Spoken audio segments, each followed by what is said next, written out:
चलिए illustration number 2 में हम लोग आ चुके हैं। तो इलस्ट्रेशन नंबर 2 में सबसे पहले रिक्वायरमेंट क्या है सम्स का, वो हम लोग देख लेते हैं। तो देखिए यहाँ पे सम्स में क्या बोला, prepare statement giving the following information, जिसमें हम लोग को रॉ मटेरियल कंज्यूम का दिखाना है, उसके बाद यहाँ पे प्राइम कॉस्ट का दिखाना है, उसके बाद फैक्ट्री कॉस्ट का दिखाना है, उसके बाद हम लोग के पास कॉस्ट ऑफ गुड्स सोल्ड का दिखाना है, और लास्ट में हम लोग को नेट प्रॉफिट दिखाना। तो एक हम लोग को स्टेटमेंट में जहाँ पे रॉ मटेरियल कंज्यूम भी, फिर प्राइम कॉस्ट भी, उसके बाद फैक्ट्री कॉस्ट भी, कॉस्ट ऑफ गुड्स सोल्ड, उसके बाद नेट प्रॉफिट। तो ये कौन सा स्टेटमेंट दिखाएंगे तो हम लोग को सारा सब कुछ आ जाएगा, यहाँ पे कवर हो जाएगा। तो हम लोग को यहाँ पे बनाना है statement of cost and profit, मतलब स्टेटमेंट ऑफ कॉस्ट जैसे ही बनाएंगे तो इसमें सारे के सारे कुछ यहाँ पे कवरेज मिल जाएगा। तो देखिए अब सम्स में इन्फॉर्मेशन में क्या दे रखा हुआ है, तो यहाँ पे the following information has been obtained from the record of ABC corporation for the year for the period from 1 June to 30 June 2020। तो हम लोग को बस किस मंथ का दे रखा हुआ है ये इन्फॉर्मेशन, तो जून का हम लोग के पास इन्फॉर्मेशन दे रखा हुआ है, जिसमें हम लोग के पास सबसे पहला जो है वो है कॉस्ट ऑफ रॉ मटेरियल, उसके बाद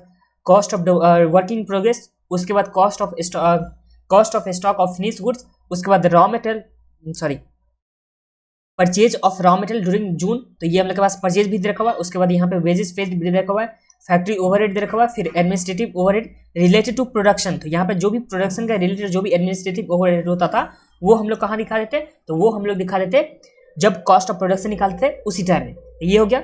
इसके बाद सेलिंग एंड डिस्ट्रीब्यूशन ओवरहेड दे रखा हुआ है यहाँ पे, उसके बाद हम लोग के पास लास्ट में दे रखा हुआ है सेल्स दे रखा हुआ है। तो ये इन्फॉर्मेशन हम लोग के पास गिवन है। अब इस इन्फॉर्मेशन से हम लोग को क्या बनाना है, तो इस इन्फॉर्मेशन से हम लोग को कॉस्ट शीट प्रिपेयर करनी है। तो चलिए आज एक कॉपी में बनाते हैं कॉस्ट शीट। ये तो बहुत ही इजी है ना सम्स। उससे पहले एक बार चलिए फिर से कॉस्ट शीट रिवीजन करा देता हूं आप लोग को। तो देखिए यहाँ पे सबसे पहले जो हम लोग के पास आता था रॉ मटेरियल कंज्यूम कैसे निकालते थे, तो opening stock of finish goods, फिर परचेज, फिर माइनस करते थे closing stock of finish goods.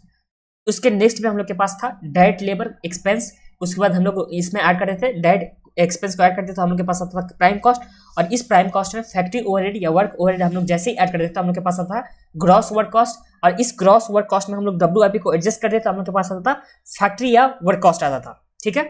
इसके बाद यहाँ पे क्वालिटी कंट्रोल कॉस्ट हम लोग ऐड करते थे। क्वालिटी कंट्रोल कॉस्ट के बाद हम लोग यहाँ पे जो भी एडमिनिस्ट्रेटिव ओवरहेड था जो प्रोडक्शन से रिलेटेड होता था वो भी ऐड करते थे, रिसर्च एंड डेवलपमेंट का ऐड करते थे, प्राइमरी पैकिंग ऐड करते थे, और माइनस करते थे हम लोग क्या माइनस करते थे, तो हम लोग मिसलेनियस इनकम को माइनस करते थे।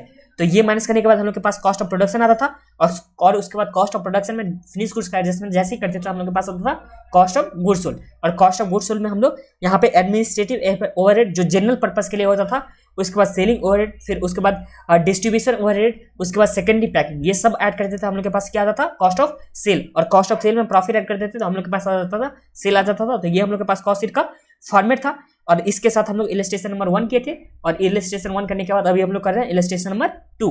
आप लोगों ने कंसेप्ट का पहले पार्ट देखा होगा, उसके बाद यहाँ पे इलस्ट्रेशन नंबर 1, और अभी आप लोग इलस्ट्रेशन नंबर 2 देखेंगे तो आप लोगों को अच्छे से क्लियर हो जाएगा। तो चलिए बनाते हैं कॉस्ट शीट। तो illustration number 2, statement of cost sheet, statement of cost sheet या कॉस्ट एंड प्रॉफिट जो भी आप लोग को लिखना होगा वो लिख दीजिए आप लोग। ये हो गया। इसमें सबसे पहले हम लोग कहाँ से स्टार्ट करेंगे, तो यहाँ पे हम लोग के पास रॉ मटेरियल का स्टॉक दे रखा है जो कितने का दे रखा हुआ है 60,000 का। तो हम लोग लिखेंगे opening stock of raw material जो कितने का दे रखा हुआ है, तो ये हम लोग के पास दे रखा है 60,000, तो ये आ जाएगा यहाँ पे 60,000 का। उसके बाद हम लोग को यहाँ दे रखा है परचेज का, तो यहाँ पे परचेज लिखेंगे प्लस परचेज जो कितने का दे रखा है, तो परचेज हम लोग के पास 4,80,000, तो यहाँ लिख दीजिए 4,80,000 का। फिर इसमें से माइनस करते थे क्लोजिंग स्टॉक, तो क्लोजिंग स्टॉक रॉ मटेरियल कितने का देखा तो 50,000 का, तो हम लोग माइनस करेंगे 50,000 का। तो ये माइनस करने के बाद जो भी हम लोग के पास अमाउंट आता था वो किस चीज का अमाउंट आता था, तो वो हम लोग के पास आता था रॉ मटेरियल कंज्यूम्ड। तो रॉ मटेरियल कंज्यूम हम लोग के पास कितने का आ जाएगा, तो चलिए देख लेते हैं ऐड करके। तो 60,000 प्लस 4,80,000 माइनस 50,000, तो ये हम लोग के पास आ गया 4,90,000 का। तो यहाँ लिख देता हूँ 4,90,000, और ये मेन वाली कॉलम में भी लिख देता हूँ 4,90,000। तो यहाँ तो आप लोग को कुछ भी प्रॉब्लम नहीं होगा, 4,90,000। चलिए तो रॉ मटेरियल कंज्यूम हम लोग का सबसे पहला जो पार्ट था वो आ गया। अब देखिए आगे क्या दे रखा है सम्स में, तो आगे हम लोग के पास सम्स में दे रखा हुआ है वेजेस पेड, तो यहाँ पे लिखेंगे हम लोग ऐड करेंगे इसमें वेजेस पेड। तो वेजेस पेड में कितना ऐड करेंगे, तो हम लोग के पास दे रखा हुआ है 2,40,000 का, तो यहाँ पे 2,40,000 का हम लोग वेजेस पेड को ऐड करेंगे, और डायरेक्ट एक्सपेंस इसमें तो दे नहीं रखा होता, डायरेक्ट एक्सपेंस जैसे ही नहीं दे रखा तो हम लोग इसे डायरेक्ट क्या एज्यूम कर लेंगे, तो ये हम लोग के पास आ जाएगा प्राइम कॉस्ट, क्योंकि हम लोग के पास है नहीं तो एज्यूम करना क्या, ये तो हम लोग के पास आ ही जाएगा। तो 4,90,000 प्लस 2,40,000, तो ये हम लोग के पास आ गया 7,30,000 का। तो 7,30,000 हम लोग के पास प्राइम कॉस्ट आ गया। अब प्राइम कॉस्ट के बाद हम लोग के पास सम्स में इंफॉर्मेशन दे रखा फैक्ट्री ओवरहेड का, जो कितने का दे रखा है 1 लाख का। तो चलिए हम लोग इसमें ऐड करेंगे फैक्ट्री ओवरहेड जो कितने का है, तो फैक्ट्री ओवरहेड यहाँ पे 1 लाख का है, तो ये आ गया हम लोग के पास 1 लाख का फैक्ट्री ओवरहेड। तो ये आ जाएगा हम लोग के पास 8,30,000 का, जिसे हम लोग क्या बोलते थे, तो हम लोग बोलते थे ग्रॉस वर्क या फैक्ट्री कॉस्ट। अब ग्रॉस वर्क या फैक्ट्री कॉस्ट करने के बाद हम लोग क्या करते थे इसमें एडजस्टमेंट, तो इसमें हम लोग WIP का एडजस्टमेंट करते थे। तो यहाँ पे ऐड करेंगे हम लोग ओपनिंग स्टॉक ऑफ WIP, और इसमें माइनस करेंगे हम लोग क्लोजिंग स्टॉक ऑफ WIP। तो ओपनिंग स्टॉक और क्लोजिंग स्टॉक माइनस करने के बाद जो हम लोग के पास आता था वो आता था प्रोडक्शन नहीं बोलते थे हम लोग, वर्क या फैक्ट्री कॉस्ट बोलते थे, या प्रोडक्शन कॉस्ट भी बोल सकते हैं। प्रोडक्शन यहाँ पे कॉस्ट बोल सकते हैं, ना कि कॉस्ट ऑफ प्रोडक्शन। वर्क या फैक्ट्री कॉस्ट हम लोग के पास आ जाता था, जो कितना आ जाएगा, तो यहाँ पे 12,000 और माइनस करेंगे 15,000, ऐड करेंगे 12,000, फिर माइनस करेंगे हम लोग 15,000। चलिए माइनस करके देख लेते हैं। तो 8,30,000 प्लस करेंगे 12,000 माइनस करेंगे 15,000, तो ये आ गया 8,27,000। 8,27,000 हम लोग के पास वर्क या फैक्ट्री कॉस्ट आ गया। अब इस वर्क या फैक्ट्री कॉस्ट में हम लोग क्या कर देते, तो हम लोग 4 चीज ऐड करते थे, 5 चीज, एक चार चीज ऐड होता था, 4 आइटम ऐड होता था और एक आइटम माइनस होता था, जिसमें रिसर्च एंड डेवलपमेंट कॉस्ट था, फिर यहाँ पे क्वालिटी कंट्रोल कॉस्ट था, एडमिनिस्ट्रेटिव ओवरहेड जो प्रोडक्शन से रिलेटेड होता था, एंड चौथा जो था हम लोग के पास वो क्या था, तो प्राइमरी पैकिंग था, और उसमें से माइनस करते थे हम लोग मिसलेनियस वाले जो भी हम लोग का इनकम होता था वो माइनस करते थे।